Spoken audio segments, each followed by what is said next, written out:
Summer vacation পড়তেই আবার আমরা বেরিয়ে পড়লাম একটা অফবিট ডেস্টিনেশনের উদ্দেশ্যে। টাইটেল দেখে একটু নিশ্চয়ই আন্দাজ পেয়েছেন আমরা কোথায় যাচ্ছি। আমরা চলেছি নর্থ বেঙ্গলে।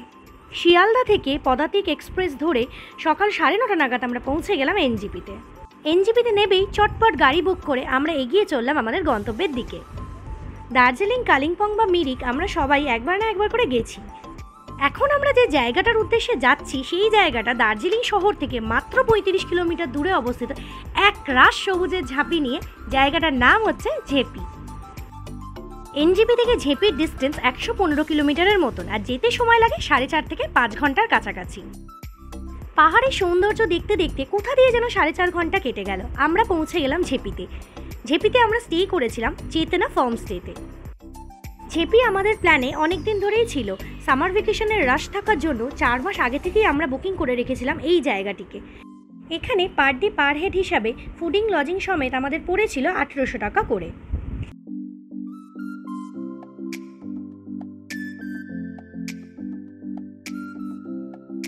সবুজের সমারোহের মাঝখানে প্রায় 5 একর এরিয়া নিয়ে গড়ে উঠেছে এই চেতনা ফার্মস্টে, যার একদিকে অবস্থিত দার্জিলিং আর আরেকদিকে সিকিম। এখানে রয়েছে 4খানা রুম আর 2খানা কটেজ। কটেজগুলো মেন বিল্ডিং থেকে একটু দূরে। চলুন একটা রুম ট্যুর করা যাক। আমরা ছিলাম একতলায়। এখানে একতলায় রয়েছে 2টো রুম আর ওপরে দোতলায় রয়েছে আরও 2টো রুম। এটা একটা ফ্যামিলি রুম। এই রুমটাতে 3জন অ্যাডাল্ট এবং 1জন বাচ্চা খুব ভালোভাবেই থেকে যেতে পারে। রুমটা বেশ বড়, সাজানো গোছানো, বাথরুমটাও বেশ স্পেসিয়াস, আর ছিল ছোট একটা ওয়ার্ড্রপ, টেবিল, বেডসাইড টেবিল। সব মিলিয়ে রুমটা 1 দিন বা 2 দিনের সংসার পাতার জন্য একদম অ্যাপ্রোপ্রিয়েট। পাহাড়ের কোলে কোথা দিয়ে যেন এই জানলার ধারে বসেই 2টো দিন কেটে গেছিল আমাদের।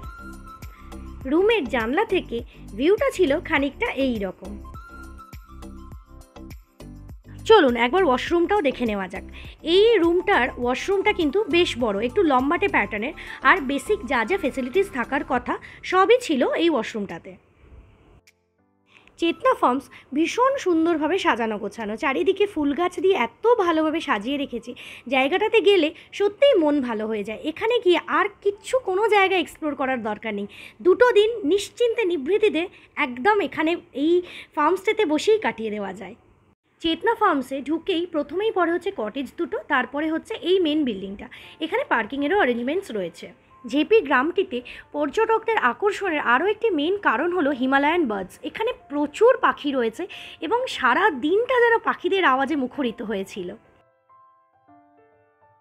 দেখতে দেখতেই সন্ধে নেমে এলো আর আমাদের জন্য চলে এলো চিকেন পকোড়া আর তার সাথে চা।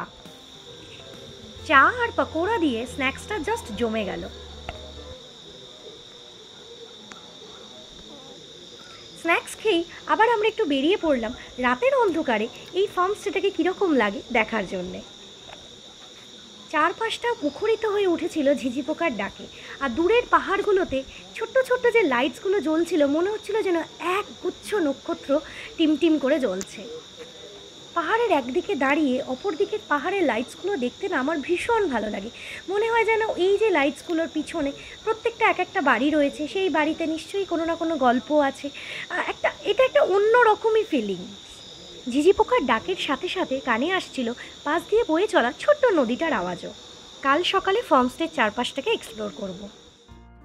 আবার একটা নতুন দিন, ভীষণ সুন্দর একটা সকাল। চলুন চারপাশটাকে একটু এক্সপ্লোর করা যাক। দেখেছেন গার্ডেনিংটা কি সুন্দরভাবে করেছে।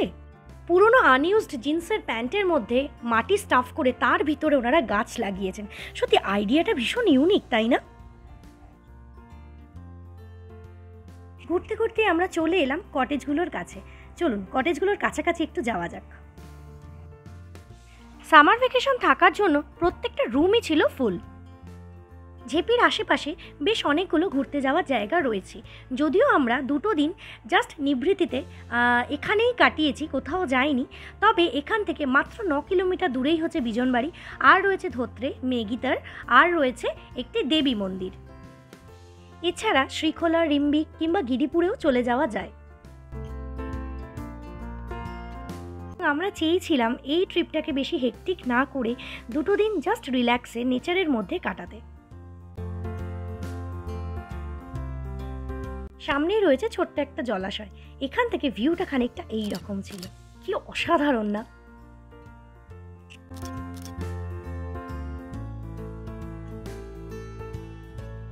নর্থ বেঙ্গলের অনেক অফবিট ডেস্টিনেশনে আমরা গেছি, কিন্তু এই জায়গাটার মতন শোভা সত্যি খুব কম জায়গায় রয়েছে। এই যে সামনে ওয়াটার বডিটা দেখা যাচ্ছে, এর পাশ দিয়ে সোজা চলে গেলেই আমরা চলে যাব একদম ঝেপিখোলা নদীর কাছাকাছি। আচ্ছা, এবার নদীর ব্যাপারটা বলি। চেতনা ফার্মস্টের একদম পাশ দিয়েই বয়ে চলেছে ঝেপিখোলা নদী, যদিও লোকালসরা এটাকে নদী না বলে থাকে খোলা, সেই থেকেই ঝেপিখোলা। চলুন তাহলে নদীর ধারে যাওয়া যাক। এই পাতাবাহারে গাছগুলোর নাম আমি জানি না, কিন্তু এইরকম পুরো ধার দিয়ে এইরকম লাল রঙের পুরো মনে হচ্ছে যেন গাছগুলো আমাদের ওয়েলকাম জানাচ্ছে নদীটার কাছে যাওয়ার জন্য। ভীষণ ভালো লাগছিল এই ট্রেকিংটা করতে আমাদের।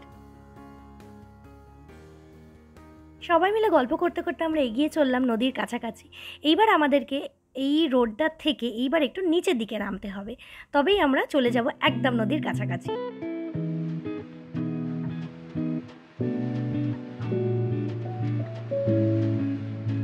সামনে চলেছে আমাদের মা, পথ দেখিয়ে নিয়ে চলেছে কোনটা দিয়ে যাওয়া যায়। নদীর আওয়াজটা শুনতে পাচ্ছেন? যদিও এটা কিন্তু বর্ষার জলে পুষ্ট। কিছুক্ষণ আগে একটু বৃষ্টি হয়ে গেল, মাঝে মধ্যে এখানে বৃষ্টি হচ্ছে, এবং তার ফলে চারপাশটাকে আরও যেন অনবদ্য লাগছে। একটা মায়াবী রূপ খেলছিল বৃষ্টিটা হওয়ার পরে, আরও যেন সবুজ হয়ে উঠছিল চারপাশটা। চলুন আর একটু কাছে যাওয়া যাক। ফাইনালি আমরা চলে এসেছি ঝেপিখোলা নদীর কাছে। পাথরের ওপর বসে অনেকটা সময় আমরা সবাই মিলে কাটালাম। নদীর জলের শব্দ আর পাখির কলকাকলি দুটো একসাথে মিলিয়ে যেন চারপাশটা একদম একাকার হয়ে যাচ্ছিল।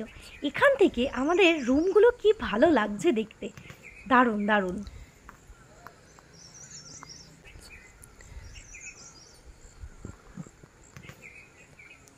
এই ঝেপিখোলা নদীর নাম থেকেই জায়গাটার নাম হয়েছে ঝেপি। একটু আগেই এক পশলা বৃষ্টি হয়ে যাওয়ার জন্য জায়গাটা একটু স্লিপারি হয়ে গেছিল।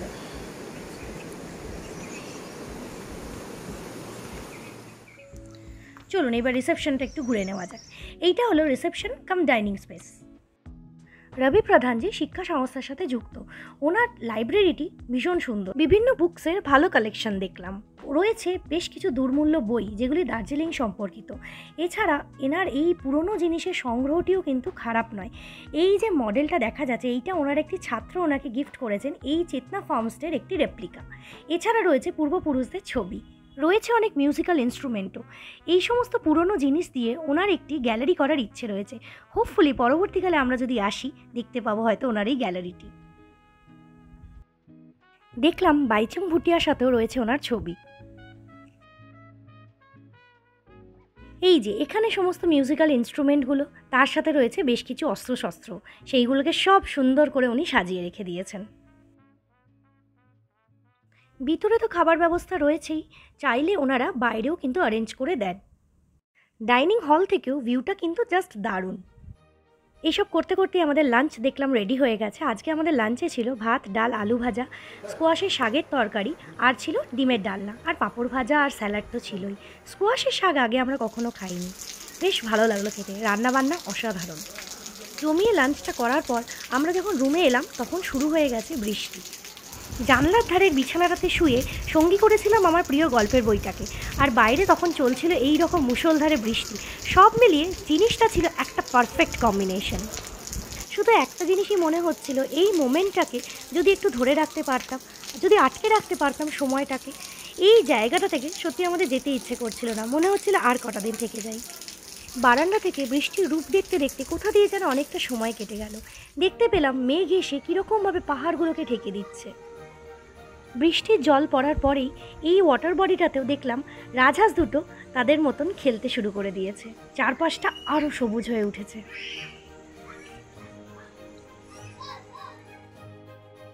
পাশেই দেখলাম বেশ অনেকটা জায়গা জুড়ে রয়েছে স্কোয়াশের ক্ষেত, পুরোটাই এনারাই দেখাশোনা করেন। আর দেখলাম ধাপে ধাপে কি সুন্দরভাবে ধান চাষ করেছেন। ঝেপির জন্য পার্টিকুলার কোনো সিজন হয় না, ঝেপিতে সারা বছর আসা যায়। বিভিন্ন সময় এর রূপ বিভিন্ন রকম, বর্ষাকালে এর রূপ একরকম, সামারে একরকম, বা উইন্টারে একরকম। আমরা যেহেতু এইবারে সামারে এসেছিলাম, ইচ্ছে আছে কোনো এক সময় বর্ষাকালে আমরা আসবো এই জায়গাটাতে। ঝেপিতে আজকে আমাদের শেষ দিন, কালকে যাব আবার একটা নতুন জায়গায়। ঝেপিতে কাটানো দিনগুলো আমাদের মনে অনেক দিন ধরে স্মরণীয় হয়ে থাকবে। ঝেঁপির গল্পটা তাহলে এখানেই শেষ করি। খুব শিগগিরই আবার ফিরে আসছি। সবাই ভালো থাকবেন। Thank you.